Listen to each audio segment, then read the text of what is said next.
রাত তখন প্রায় 1টা। চারপাশে গভীর নীরবতা, শুধু একটা ভাঙাচোরা ঘড়ির টিক টিক শব্দ শোনা যাচ্ছিল। নরেশ ভেবেছিল এগুলো নিছক গুজব, কিন্তু সেই রাতে সে সত্যিই শুনল সেই শব্দটা।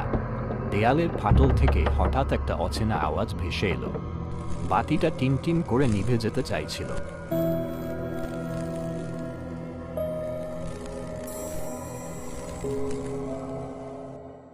ঘুমাতে চেষ্টা করছিল নরেশ।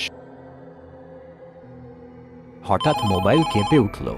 অচেনা নাম্বার থেকে কল। স্ক্রিনে শুধু লেখা আননোন কলার। নরেশ কাপা গলায় রিসিভ করল, কিন্তু ওপাশে শুধু শোঁ শব্দ। সে ভয় পেয়ে বলল, কে আছেন? কিন্তু কোনো উত্তর এলো না, শুধু এক অদ্ভুত নিঃশ্বাসের শব্দ। সে ঘর থেকে বেরিয়ে অন্ধকার করিডরে গেল।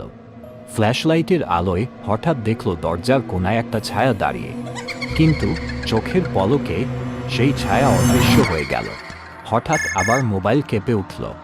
এবার ওপাশ থেকে একটা কণ্ঠ শোনা গেল, তুমি কি এটাও শুনছ? আর তারপর সব কিছু অন্ধকার হয়ে গেল। পরের দিন সকাল পর্যন্ত নরেশকে আর কেউ খুঁজে পেল না।